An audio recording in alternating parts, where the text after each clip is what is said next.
Algumas vezes na nossa vida, depois de uma luta intensa que nós travamos, nós queremos e esperamos um tempo de descanso. E às vezes, de fato, nós temos. Depois de uma intensa luta, Deus é gracioso, Ele nos coloca à sombra de suas asas para que nós possamos descansar. Mas outras vezes, isto não acontece. Em seu livro, O Senhor dos Anéis, A Sociedade do Anel, Tolkien afirma o seguinte: após uma derrota e uma trégua, o mal sempre toma outra forma e desperta novamente. Algumas vezes em nossa vida, a coisa funciona desta maneira. Nós saímos de uma luta e nos deparamos com uma batalha maior ainda.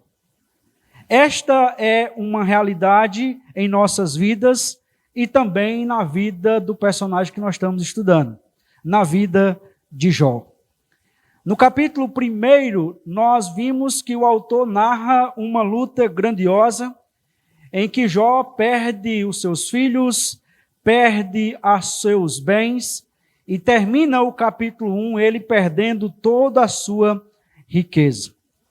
E tudo isto foi proporcionado por Deus, mas também efetuou uma derrota para Satanás, pois ele esperava que ao ocasionar a perda destas coisas, Jó então se voltasse contra Deus. Termina-se o capítulo 1 e nós somos informados que Jó termina o capítulo 1 crente, da mesma forma como ele começou aquele capítulo. Mas aí o mal desperta novamente.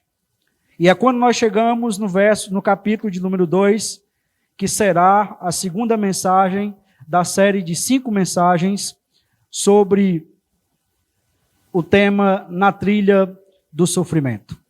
Então, aqueles que podem, fiquem de pé para que possamos ler capítulo de número 2 de Jó, verso de número 1 até o versículo de número 13.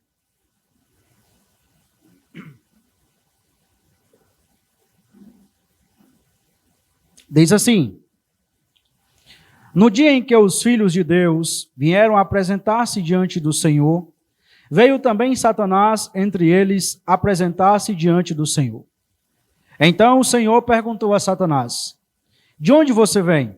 Satanás respondeu ao Senhor: de rodear a terra e passear por ela.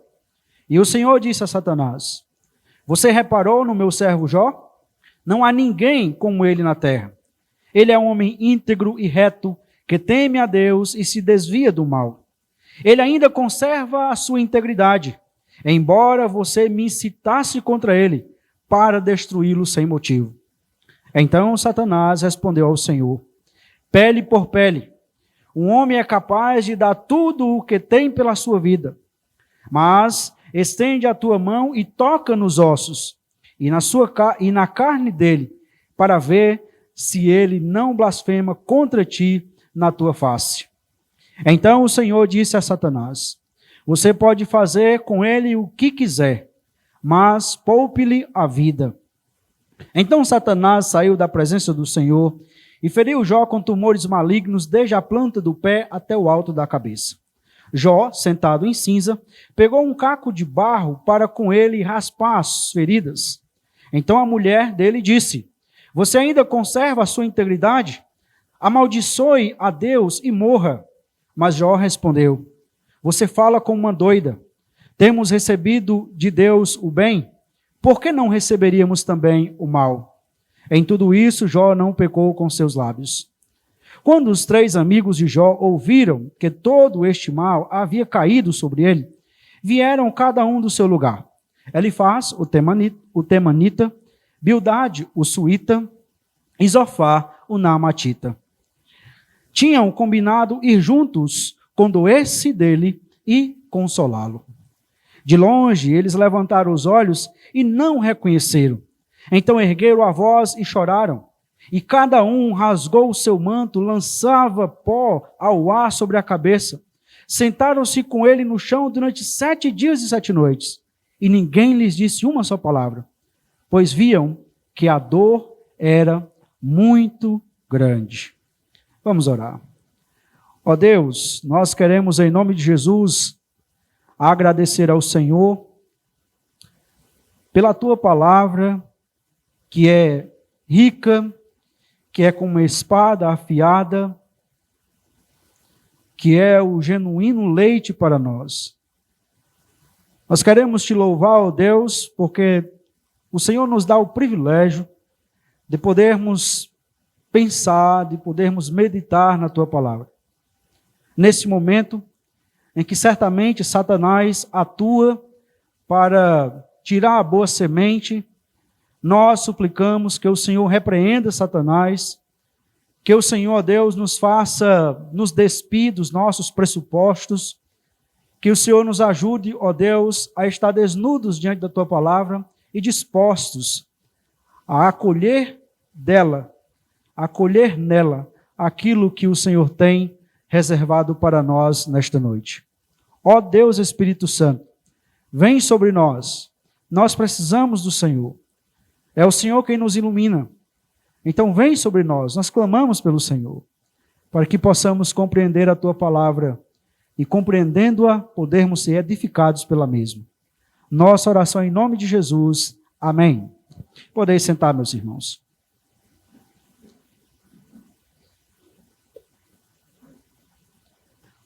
No capítulo 1, nós vimos sobre a realidade do sofrimento. E ali nós vimos que, muitas vezes, Deus permite que o sofrimento chegue até nós, e esta realidade ela é inescapável. No caso de Jó, envolveu muitas perdas, de modo que tudo que ele tinha, de modo simultâneo, contínuo, acaba perdendo, digamos assim, no piscar de olhos da noite para o dia. Nós chegamos então no capítulo 2, e nesse capítulo 2 nós saímos da realidade do sofrimento para nós chegarmos então na intensidade do sofrimento.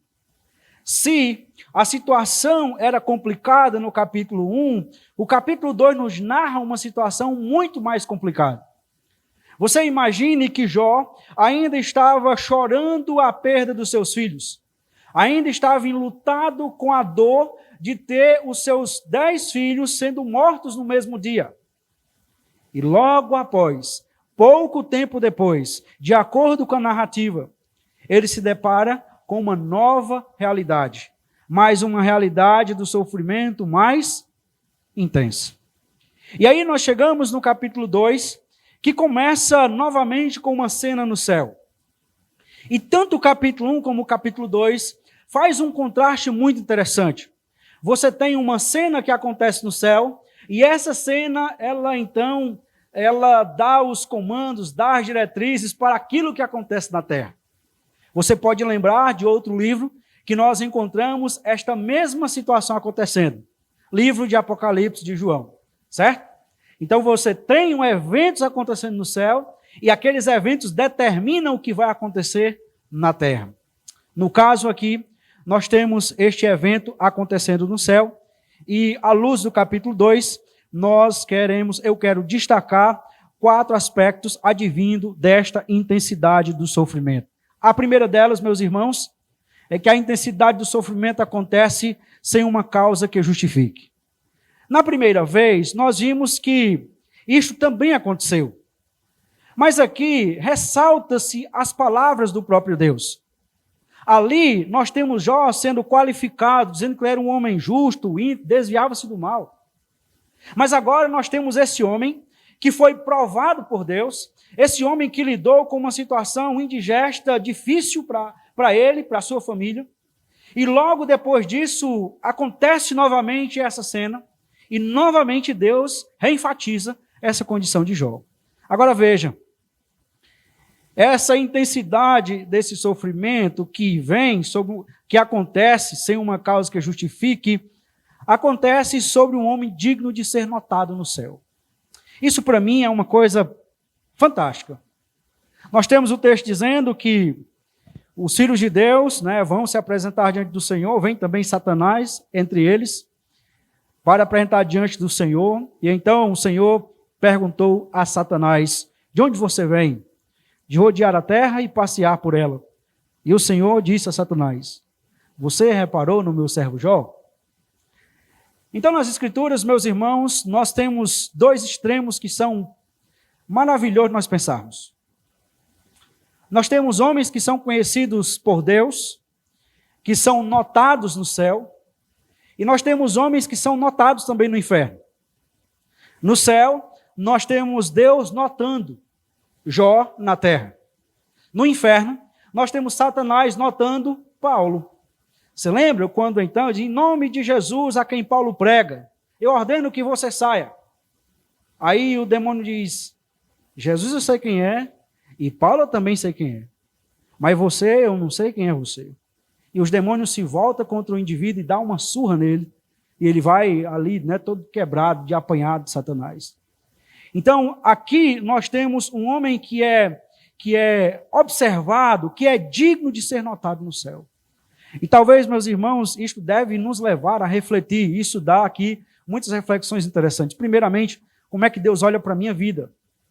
Como é que Deus está olhando para a minha vida? Será que quando nós estamos ali, entendo eu que ainda hoje Satanás presta contas a Deus, e será que nós somos dignos de ser notados no céu?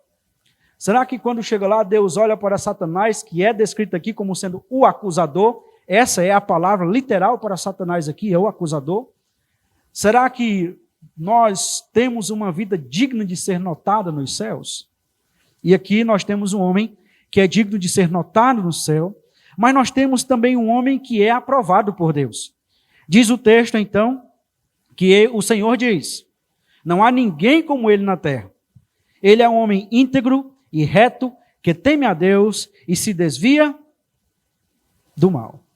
Novamente, nós temos a repetição das qualificações que Jó tem. Agora, lembre-se que essas qualificações aqui, elas agora têm um peso maior, porque ele já passou por um sofrimento terrível.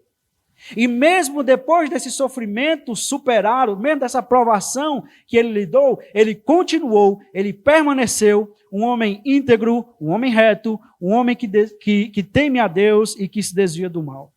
Como na primeira vez, o que nós temos aqui como elemento-chave desta descrição é exatamente o temor a Deus. É o temor a Deus que faz com que Jó seja um homem íntegro, ou seja, um homem que não é dividido, um homem que não tem duas caras, um homem que não é hipócrita. É o temor a Deus que faz com que Jó seja um homem reto. Ele anda conforme a retidão, ele anda conforme a regra. É um homem que se desvia do mal. Ele vê então o mal e ele não vai de encontro. Ele não fica provocando, buscando o mal. Ele então se desvia, ele sai por outro lado. Note, é o temor a Deus que faz com que essas qualificações elas permaneçam na minha vida e na sua vida. Lembra de José? José, ele tem uma vida da mesma patamar de Jó, porque ele temia a Deus. Ele não se entrega à mulher de Potifar porque ele tinha um temor de Deus no seu coração. De modo que o temor a Deus aqui é o elemento central e preponderante desta aprovação que Deus concede a Jó. Mas o texto continua nos demonstrando que este homem digno de ser notado do céu, esse homem que é aprovado por Deus, é um homem que sofre sem uma causa que justifique. E é uma palavra agora dita diretamente pelo próprio Deus. Ele ainda conserva a sua integridade, embora você me incitasse contra ele, para destruí-lo sem motivo. Então aqui nós estamos ouvindo do próprio Deus, o sofrimento que veio sobre Jó não tem motivo para acontecer. Então nós já temos lembrado aqui, irmãos, que algumas vezes o sofrimento acontece na nossa vida por causa dos nossos pecados. Outras vezes o sofrimento acontece na nossa vida por causa de erro de outras pessoas. Outras pessoas cometem pecado e a consequência do pecado dela vem sobre nós. Mas algumas vezes não tem razão alguma. Não tem uma razão lógica que justifique esse sofrimento acontecer. É como aquele cego de João capítulo 9. Quando os discípulos olham para ele e dizem, Senhor, quem foi que pecou para que ele estivesse nessa situação? E o Senhor diz, não foi consequência de pecado. Ele está assim para que se manifeste a glória de Deus. Isso deve nos levar, meus irmãos, a ter muito cuidado, para não emitir um juízo de valor quando nós estamos com uma pessoa que está passando por uma situação de sofrimento. Porque com muita facilidade nós corremos o risco, como espirituais que somos, nós corremos o risco de estarmos num patamar tão elevado de espiritualidade que nós já achamos que temos condições de julgar e dizer que está acontecendo isso por causa de pecado. Pode ser por causa de pecado? Pode ser. Mas você só pode afirmar isso depois de uma acurada investigação, acompanhamento e tudo mais. Porque aqui no caso de Jó, como nós veremos, não há justificativa e como nós veremos, é exatamente essa acusação que os seus amigos fazem contra ele. Você está assim porque você pecou. Mas, de fato, o sofrimento, a intensidade do sofrimento acontece sem uma causa que justifique. Mas, além disso, a intensidade do sofrimento chega pela ação de Satanás. O texto continua no verso 4. Então, Satanás, ele dobra a aposta. Satanás, ele não se conforma. Se tem uma característica de Satanás, que é uma coisa que nós devemos aprender, é a perseverança. O cara não desiste. Ele tenta por um lado, tenta por o outro, de todo jeito. Ele vai lá, ele não desiste. Ele não desiste enquanto ele não alcança o objetivo dele. Então, ele termina isso daí, então ele vai lá e pergunta ao Senhor. Ele responde ao Senhor. Pele por pele, o homem é capaz de dar tudo o que tem pela sua vida. Mas estende a tua mão e toca nos ossos e na carne dele, para ver se ele não blasfema contra ti na tua face. Então o Senhor disse a Satanás, você pode fazer com ele o que quiser, mas poupe-lhe a vida. Nós temos, irmãos, Satanás fazendo mais uma investida na vida de Jó. Ele já tirou tudo. Agora, se tiver o sofrimento, se tiver uma doença, uma enfermidade, ele não tem como se tratar porque ele não tem recurso. Ele vai sentir a dor, ele vai sentir o desespero e ele vai blasfemar contra o Senhor. Observe, meus irmãos, que nós temos uma ação de Satanás baseada no entendimento errado de Jó. Então ele pensa da seguinte maneira: se a gente apertar mais um pouquinho, se a gente dificultar mais um pouquinho, ele abandona o Senhor. Ele blasfema contra o Senhor. Note que Satanás é insistente, mas também é burro. Satanás, ele continua repetindo as mesmas estratégias. Nós caímos, porque muitas vezes nós somos lesados. Mas a forma é a mesma. O trajeto é o mesmo. Ele muda a roupagem, mas ele continua com as mesmas estratégias. E ele faz essa investida porque ele acha que Jó é um homem de caráter fraco. Ele acha que a integridade de Jó, o temor de Jó, é um temor interesseiro. É um temor momentâneo. Quando tudo vai bem, está lá. Quando tudo vai mal, aí não dá para seguir ao Senhor. Esta ação, ela é ordenada por Deus. E aqui, meus irmãos, é onde o negócio pega. Porque nós estamos vivendo num mundo onde várias pessoas têm militado contra esta ideia de que Deus traz o mal sobre as pessoas. E quando eu me refiro ao mal, eu não estou me referindo ao mal moral, ao pecado, mas Deus traz circunstâncias más para as pessoas. Inclusive, nós temos no Brasil vários deles que têm militado contra esta ideia. Nós temos uma teologia que foi produzida no Quinto dos Infernos, que é a teologia dos coaches, que tem demandado, que tem dito que, olha, isso não acontece não. Porque Deus não faz isso, Deus não tem como fazer isso. Mas isso não é uma coisa nova. Já há muito tempo nós encontramos pessoas defendendo isso daqui, dizendo que é impossível, não dá para conceber que Deus possa permitir que um carro com uma pessoa embriagada mate uma pessoa boa. A gente pode argumentar de toda forma e tudo, Mas no final das contas, irmãos, nós não podemos fugir dessa realidade aqui. Deus ordena que circunstâncias más nos alcancem. Deus ordena. Isso está no plano da soberania de Deus. Talvez um dia nós vamos chegar e vamos ler o livro da nossa vida, né? Já que tem um livro de Jó, eu acredito que tem um livro da nossa vida, e nós vamos entender por que nós perdemos pessoas que amamos, por que nós perdemos coisas valiosas para nós. Talvez nós entendamos. Ou talvez nós não entenderemos. Não teremos a necessidade de entender. O livro de Jó é um dos livros mais conflitantes, mais questionadores que nós temos. Jó faz mais de 30 questionamentos a Deus. 30 vezes, pelo menos 16 vezes direto, ele pergunta por que isso está acontecendo. E outras tantas, ele questiona por que eu não morri no dia que nasci e vários porquês. Quando foi que mudou? Deus não deu nenhuma explicação, Deus não respondeu nenhuma pergunta para Jó. Deus apenas se mostrou para Jó. Então, de modo que eu acredito que um dia, quando nós chegarmos diante de Deus, nós não vamos querer saber as respostas para os questionamentos que nós teremos. Ao ver Deus, nossas dúvidas se dissipam, nossa necessidade de explicação se acaba. Mas até o momento, Jó não tinha visto Deus ainda. Até o momento, a intensidade está crescendo e ela avança por causa de uma ação ordenada por Deus.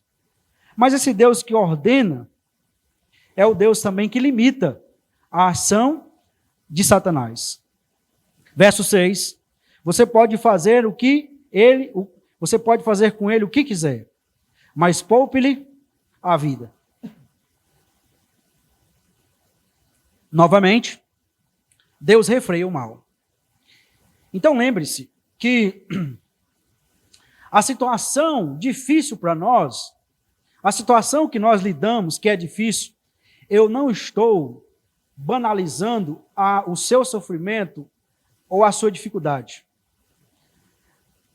Mas o que eu quero dizer é que a situação poderia ser mais difícil ainda. Certo? A gente sofre com as dores. Mas a coisa poderia ser um pouco mais complicada ainda. Você imagine, por exemplo, um casal, ele pegou o Covid-19, os dois pegaram o Covid-19 e um dos cônjuges faleceu. Para a família, foi doloroso a perda? Foi. Absolutamente. Absolutamente. Mas você concorda comigo que, em vez de ser os dois poderiam ter morrido? Poderiam. Isso não aconteceu por quê? Porque Deus refreou a ação do mal ali. Por que Deus refreou dessa forma? Por que Deus não segurou os dois? Bem, aí nós não sabemos. E nós não temos como saber. Pelo menos agora, e acredito que talvez nunca nós iremos querer saber. Mas o fato é que Deus limita a ação do mal sobre nós. Mas para além disso, meus irmãos, esta ação, que é baseada no entendimento errado sobre Jó, que é ordenada por Deus, que é limitada por Deus, é uma ação cruel contra Jó. Porque veja que o texto diz no verso 7, que Satanás saiu da presença do Senhor e feriu Jó com tumores malignos, desde a planta do pé ao alto da cabeça. Então, isso é uma coisa terrível aqui. Você vê uma pessoa bem de vida, próspera, que era sinônimo da bênção de Deus, um cara que honrava a Deus, que servia a Deus, e da noite para o dia, ele perde tudo, e agora ele acaba de perder também a sua saúde. Acaba também de perder a sua saúde. E o texto diz que da planta do pé ao alto da cabeça. Mas o capítulo 7, verso 5, nos dá uma ideia, mais ou menos, de como é que estava a coisa. O meu corpo está vestido de vermes e de crostas terrosas. A minha pele racha e de novo forma pus. Você tem mais ou menos a noção, a figura aqui é de bichos entrando e saindo da pele de Jó. É de uma pele que está gerando pus, uma infecção grande, cheia de pus ali, sobre a pele dele. E o texto diz que ele então senta na cinza e ele fica ali sofrendo. E você imagina, né, que era a cena ideal que Satanás imaginava para que ele pudesse então dar um checkmate. Para que ele pudesse então fazer com que a proposta dele fosse exatamente concretizada. A ação é cruel. E meus irmãos e amigos, nós devemos lembrar o seguinte: Satanás, ele é cruel. Satanás é cruel. Satanás não conhece o que é misericórdia. Satanás, ele vive procurando destruir a sua vida. E muitos crentes têm dado brecha para Satanás e Satanás tem destruído a vida mesmo. Porque muitas vezes nós estamos enganados, irmão, nós nos enganamos com o canto da sereia. E aí nós vamos ouvindo aquele belo canto, quando a gente tem noção da coisa, rapaz, a desgraça está feita. E está feita mesmo, porque Satanás, ele vai até o limite que ele pode ir. E tudo de cruel, de ruim, de mal que ele pode fazer conosco, ele vai fazer até o limite que ele pode ir. E aqui nós encontramos esta crueldade de Satanás contra uma pessoa que não era uma pessoa má, contra uma pessoa que não tinha uma conduta perversa, contra uma pessoa que era íntegra. Mas ele atua de forma cruel. Além da intensidade do sofrimento acontecer ser uma causa que justifique e de chegar pela ação de Satanás, nós percebemos ainda que diante da intensidade do sofrimento, ainda é possível manter a fé. E aí nós temos o verso de número 9, quando o texto diz, então a mulher disse, você ainda conserva a sua integridade? Amaldiçoe a Deus e morra. Mas Jó respondeu, você fala como uma doida. Temos recebido de Deus o bem, por que não receberíamos também o mal?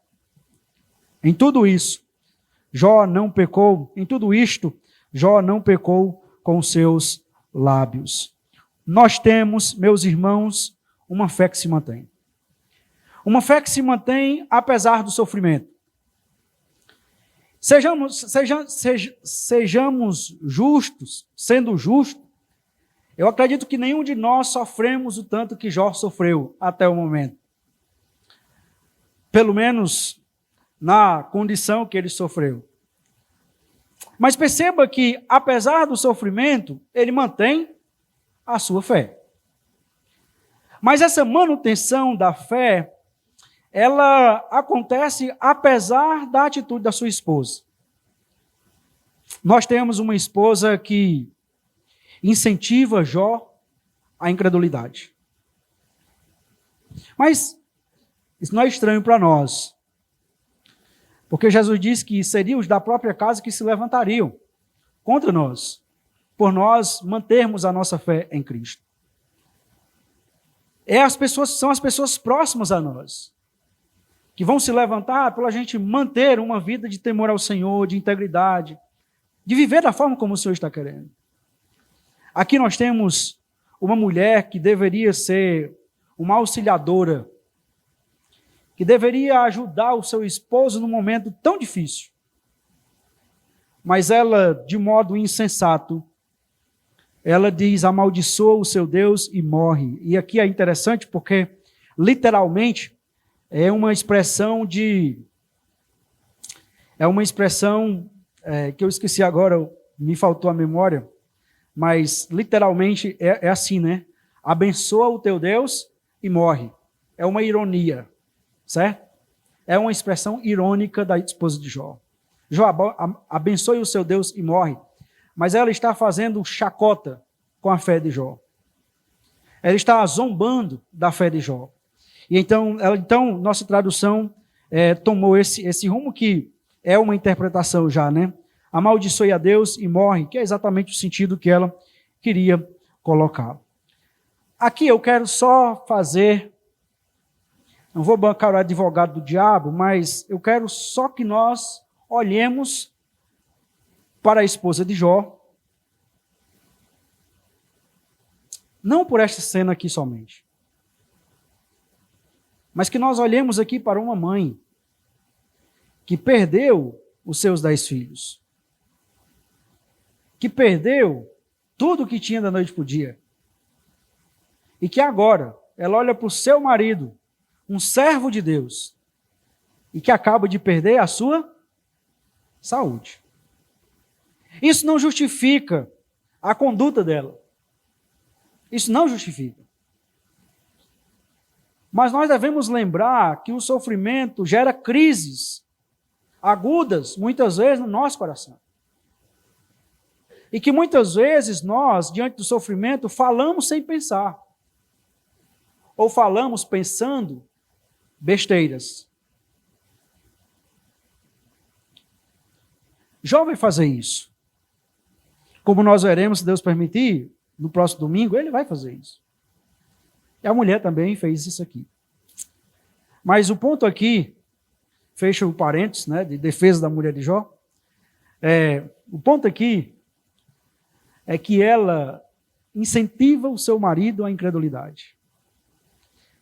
E agora, você que perdeu tudo, perdeu a sua saúde, a sua auxiliadora, que deveria estar te ajudando agora, está dizendo, você está perdendo tempo aí. Você está perdendo tempo. Mas, meus irmãos, interessante que o verso número 10 nos mostra Jó argumentando com a mulher dele e defendendo a Deus. Rapaz, isso é interessante demais, né? Porque note que essa fé, ela se mantém porque Jó tem o entendimento correto de Deus. E aí, meus irmãos, muitas vezes as pessoas perguntam por que nós precisamos parar para aprender das Escrituras. E quando eu digo parar para aprender das Escrituras, é para nós aprender, não é para nós dizer o que é que nós achamos das Escrituras. É para nós pararmos e ouvir das Escrituras o que ela está dizendo. E muitas vezes a gente fica nos perguntando, mas para que tanta teoria? Ora, a teoria serve para no momento em que vai ser necessário, na prática da sua vida. Então vai chegar um tempo, e eu falei isso no próximo domingo, talvez você tenha sido abençoado por Deus, você não tem lidado com nenhum sofrimento. Você não lidou. Mas você vai lidar. Você vai lidar, de um modo direto ou indireto você vai lidar. E nessas horas, o que é que vai manter a minha fé e a sua fé? Os alicerces. Os alicerces. Sem uma boa base, sem um bom alicerce, nós estamos fadados a abandonar Deus quando o negócio arrochar, quando a dor chegar. Note que ele tem um entendimento correto de Deus, e é esse entendimento correto de Deus que faz com que ele se mantenha nesse momento aqui. Ele diz, você fala como uma doida, temos recebido de Deus o bem, por que não receberíamos também o mal? Ele entende o seguinte, olha, as circunstâncias boas vêm de Deus. Quando nós tínhamos tudo, de onde veio? Veio de Deus. As circunstâncias más, difíceis, vêm de quem? Vêm de Deus. Esse entendimento correto de Deus faz com que Jó, então, tome uma atitude de submissão a Deus.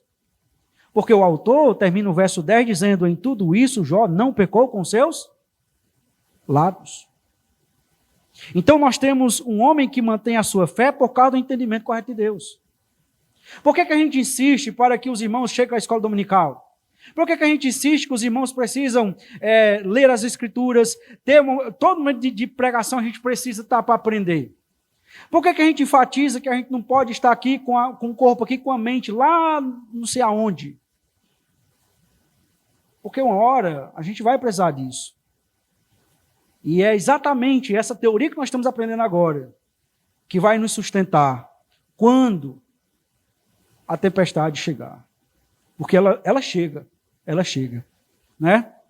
Paulo vai dizer que nós precisamos estar firmes, nós precisamos estar atentos para permanecer firmes no dia mau, Efésios capítulo 6. O dia mau chega.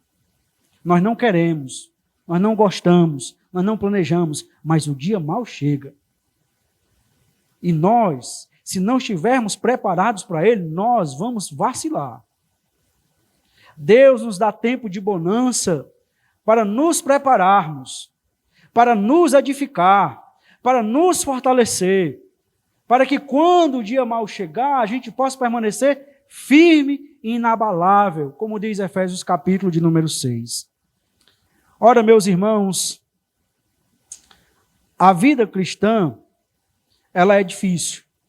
Ela é difícil. E se nós queremos manter a fé, nós precisamos vivenciar esse cristianismo que é difícil mesmo.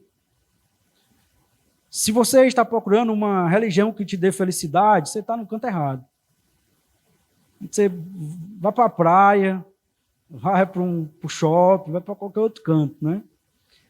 C.S. Lewis que diz, né? Se você está procurando uma religião que eu deixe confortável, definitivamente eu não aconselharia o cristianismo. Nós estamos seguindo um Cristo que ficou reconhecido pelo seu sofrimento. Deus não poupou o seu próprio filho do sofrimento. Então você não pode esperar que Deus nos poupe do sofrimento. Certo? A intensidade do sofrimento acontece sem uma causa que justifique, chega pela ação de Satanás, mas mesmo diante dessa intensidade, ainda é possível manter a fé. E por fim, irmãos, diante da intensidade do sofrimento, Deus ainda age com sua providência.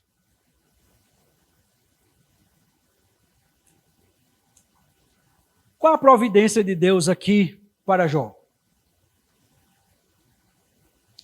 Muitas vezes nós paramos tanto para pensar no sofrimento, e é natural, até.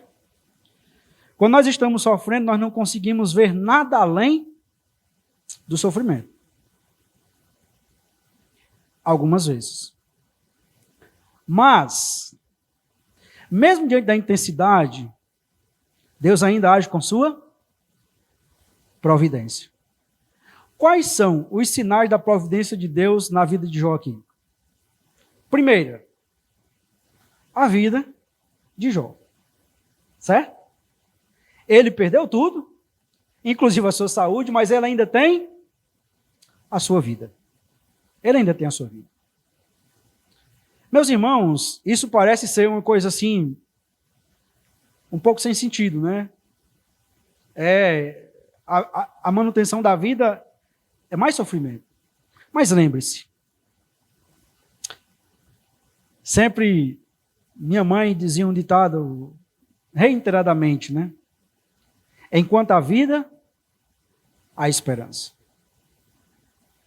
Então, certo senhor muito rico, muito bem de vida, um dia perdeu tudo, da noite para o dia. Seu dinheiro estava todo investido, e então, você sabe que quem tem muito dinheiro, também para perder muito dinheiro é num estralar de dedo. E ele perdeu tudo. Quando ele perdeu tudo, os seus filhos abandonaram, a sua esposa abandonou, e ele então, afogado em dívida, foi para as ruas e se tornou mendigo.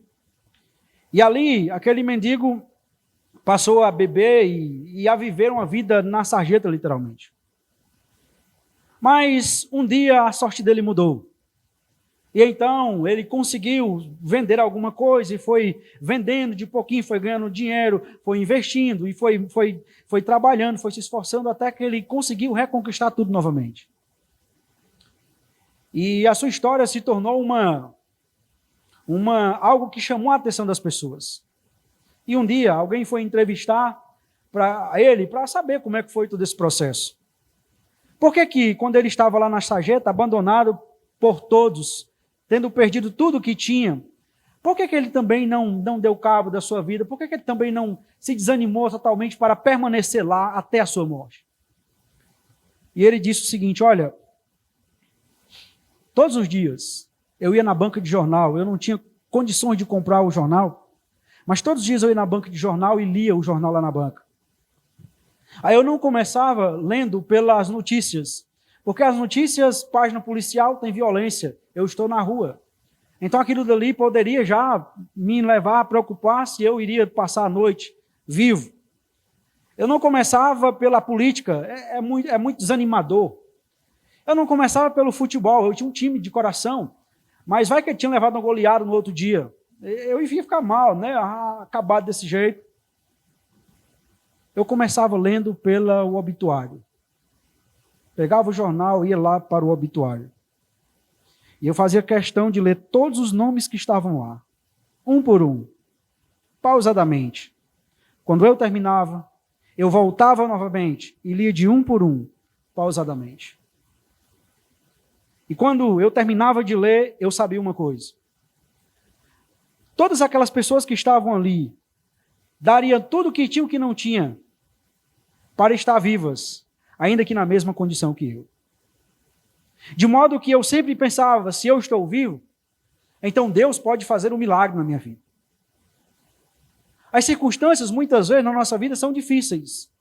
E são tão difíceis que nós chegamos até a pensar, será que não seria melhor nós não vivermos mais? Mas, meus irmãos, enquanto nós estivermos vivos, Deus pode mudar a nossa sorte. De modo que a manutenção da vida é uma providência de Deus aqui. Mas, para além disso, meus irmãos, nós temos os amigos. Verso de número 11 diz que os 3 amigos de Jó, nós temos então alistado aí, Elifaz, o Temanita, Bildade, o Suíta e Zofar, o Naamatita. Eles sabem da situação, combinam ir juntos condoer-se dele e consolá-lo. Nós geralmente olhamos para os amigos de Jó já com um preconceito estabelecido. Os amigos de Jó são insensatos. Sim, eles vão se mostrar insensatos. Mas você há de convir comigo que, nesse ponto aqui, quando até a esposa havia abandonado, esses homens saem das suas casas, deixam os seus afazeres, e eles então decidem vir até Jó para consolar seu amigo. Então eles se sacrificam para que eles pudessem estar com Jó na dor. Eles chegam lá, diz o texto então, que eles viram, não reconheceram, eles choram, verso de número 12. Eles sentem a dor de Jó, eles erguem a voz e choram. Aqui a ideia de que eles começam a chorar, gritando, descontroladamente, desesperadamente. Eles não conseguem mais reconhecer o seu amigo. Eles estão sentindo a dor de Jó. E diz o texto que cada um, num símbolo de dor extrema, rasga o seu manto, levanta pó ao ar sobre a cabeça e senta ali no chão durante 7 dias e 7 noites. Ninguém dizia nenhuma palavra porque viam que a dor era muito grande. Se a história dos amigos de Jó tivesse parado aqui, seriam amigos que deveriam, olha, copia isso daqui, né? Mas os amigos, nesse ponto aqui, foram uma bênção para Jó. Foi uma bênção incalculável, incalculável. O que é que tem mais? Deus. Deus é a providência de Deus para Jó. Apesar de nós não estarmos vendo aqui, porque o que é que nós contemplamos aqui? Nós contemplamos um homem sofrendo pela ação de Satanás, perdendo a sua saúde, a sua esposa insensata, um homem que está sofrendo. Mas no céu, eu quero que você imagine Deus olhando para Jó. E Deus se alegrando com a vida de Jó. E Deus podendo dizer, esse é o meu servo amado, em quem eu me alegro, em quem eu tenho prazer. É muito interessante nós percebermos como é que nós olhamos o sofrimento na perspectiva terrena. Como é que Deus olha para o nosso sofrimento na perspectiva celestial. Se na terra nós temos um homem que zomba, nós temos uma mulher que zomba, se na terra nós temos um homem que está sofrendo, nós temos um homem que tem perdas incalculáveis, no céu nós temos um Deus que está sendo glorificado, mas um Deus que está também honrando a Jó. Esse é um servo meu. Ele continua íntegro, ele continua crente, ele continua fiel. Mas o que é que nós temos ainda de providência? Você reparou o verso 8, que eu não li? Premeditadamente. Jó, sentado em cinza, pegou um caco de barro para com ele raspar as feridas. Um caco de barro. Providência de Deus para Jó. Um caco de barro. Você pode imaginar, mas pastor, isso é uma providência? É uma providência. É uma providência. A grande questão muitas vezes é que nós costumamos esperar a providência de Deus como sendo algo grandioso. E muitas vezes a providência de Deus vem nas coisas mais simples e mais inúteis que nós podemos achar. Mas está lá. Não sei se é um bom tratamento, né? Você coçar, raspar feridas com um caco de barro, ou um caco de telha, como em outras traduções. Mas é isso que Deus deixou ao alcance de Jó. Deus não deixou remédios. Deus não deixou bens, recursos. O que Deus deixou foi um caco de barro. Diante da intensidade do sofrimento, Deus ainda age com sua providência. Deixa eu destacar então, nós concluímos o capítulo 2. Já temos visto sobre a realidade, sobre a intensidade, e no próximo domingo nós veremos o lamento no sofrimento. Deixa eu concluir esta mensagem com algumas aplicações para nós pensarmos. Primeira delas, algumas vezes, por propósitos desconhecidos por nós, Deus permite que o sofrimento se torne mais intenso em nossas vidas. Lembre disso. E o que é mais difícil para nós, honestamente falando, é nós desconhecermos o propósito para isso. Porque, eu não sei, mas talvez se a gente conhecesse o propósito, seria menos difícil a gente lidar com as dores da vida. Talvez se a gente conhecesse o propósito, fosse melhor.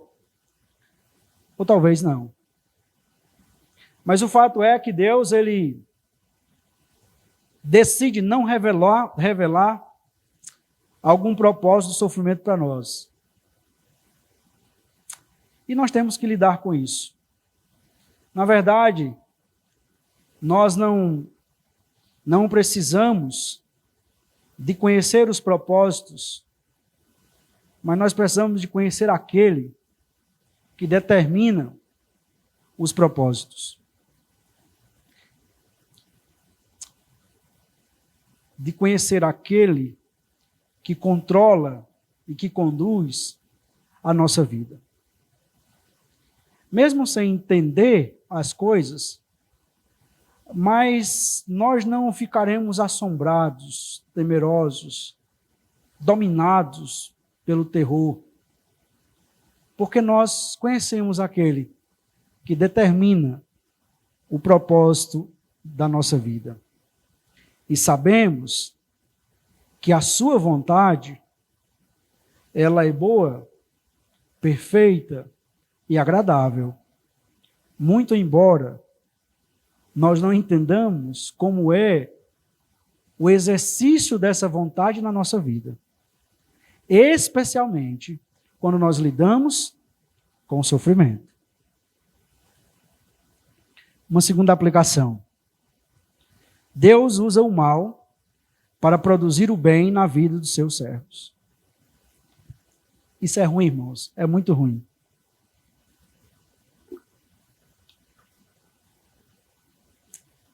Deus poderia usar outra forma para nos ensinar, certo? Mas Deus usa o mal. Deus usa pessoas más. Deus usa circunstâncias más. Deus usa pessoas perversas para, de forma planejada, arquitetada, fazer o mal. Mas Ele consegue transformar isso daí em bem para nós. É aquela história. Se você tem um limão, então faça uma limonada. Então Deus faz isso na nossa vida. Ele produz o bem. Ele produz o bem. Aqueles homens que perversamente atuaram de forma planejada para prejudicar Jesus, achando que estavam fazendo um mal, estavam, na realidade, contribuindo para um grande bem, tanto para Jesus, que era cumprir a vontade do Pai, como um bem que se estendeu até nós. É por ele que nós temos salvação. Deus usa o mal para produzir o bem na vida dos seus servos. Eu sei que isso é difícil a gente assimilar, aceitar, mas é isso. É isso. Nós não podemos fugir disso. Uma terceira aplicação. Diante da intensidade do sofrimento, ainda podemos ter algum alívio. Ainda podemos ter algum alívio. Irmãos, a providência de Deus, ela acontece muitas vezes nos detalhes. Nos detalhes. E eu lembro que, numa noite muito complicada, no hospital, em que, assim, foi, eu acho que uma das piores noites que eu tive, né, de dores e tudo mais. Eu lembro que Fernando estava comigo, e naquela coisa terrível, né, de inquietação, de dor e coisa mais. E Fernando chegou para mim e me deu um abraço, né? Eu não sei se ele lembra disso. E eu acho que o abraço foi tão tacanha, porque dois homens realmente não conseguem. Mas, irmãos, eu acho que ele abraçou, nós oramos ali, acho que abraçado, e depois daquilo dali eu consegui dormir. A gente espera a providência de Deus em muitas coisas grandiosas. Mas, de fato, a providência de Deus está exatamente nos detalhes. Nos detalhes. Talvez um anjo não bateu na sua porta, né, como aconteceu com Pedro, quando ele estava preso, né? Talvez não aconteceu um terremoto que abrisse lá as cadeias, né? Como aconteceu com Paulo.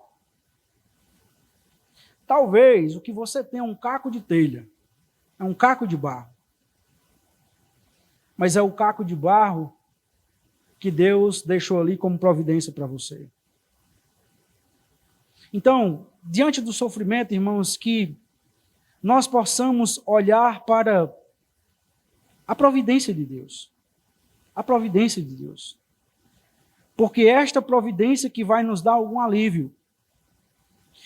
Ela vai resolver o nosso problema? Ela vai eliminar a nossa dor? Talvez não. O problema vai continuar.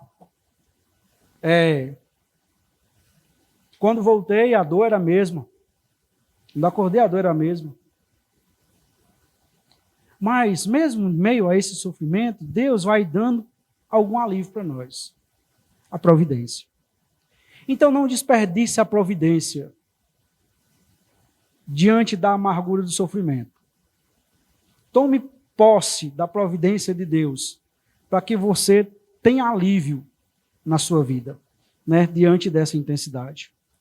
Uma última aplicação que eu quero destacar é que, diante da intensidade do sofrimento, ainda podemos permanecer firmes na fé. O que nós precisamos, irmãos, para passar por esse período em que nós estamos no mundo, aonde nós lidamos com o sofrimento, é de fé. É de fé. Porque, honestamente, nenhum de nós, acredito, pelo menos eu, não sei você, né? Mas eu não tenho coragem, eu sou meio fraco para dor. Então, se eu puder eliminar ela, eu faço de tudo para isso. Eu não sou aquele homem que tem coragem de suportar a dor até, né, arrebentar. Mas o que nós precisamos não é de coragem. Nós precisamos de fé. Porque coragem mesmo, eu acho que quando nós nos deparamos com o que Jesus diz, né? Aquele que quer me seguir, tome a sua cruz.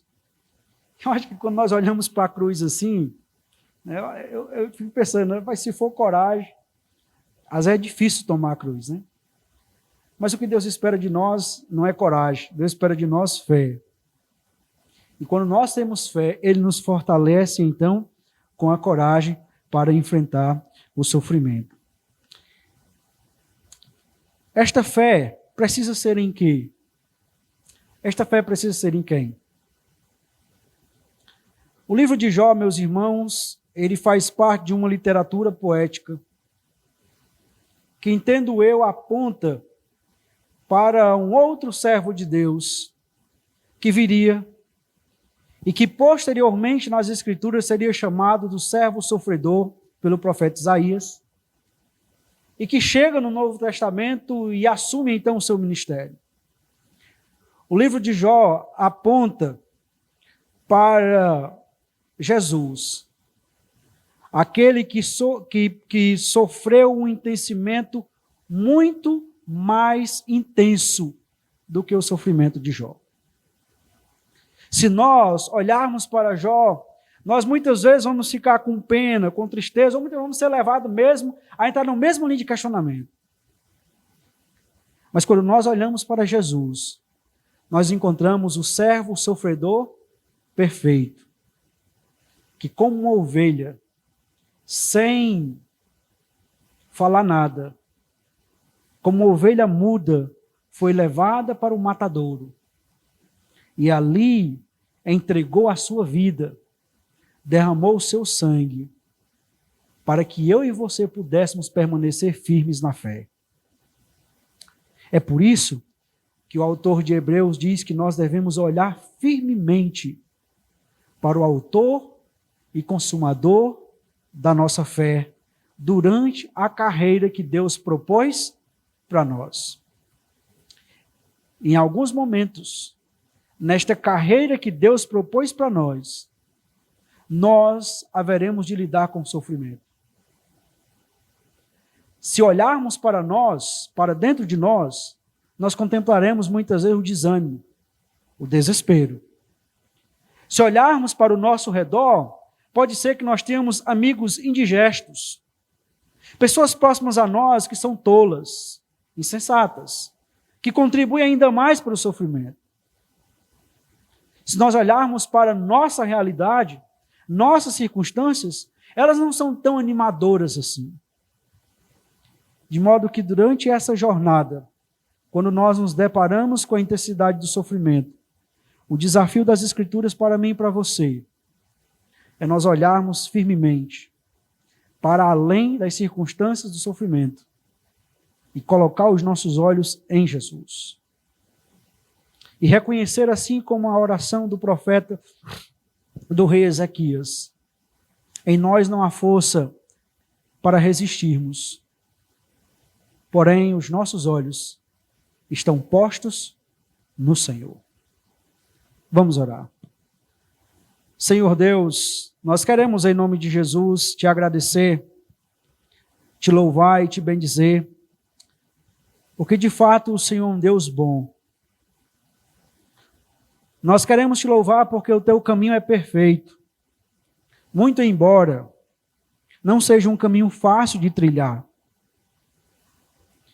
Nós queremos te louvar porque, apesar de não ser fácil, mas o Senhor caminha o Senhor trilha esse caminho conosco.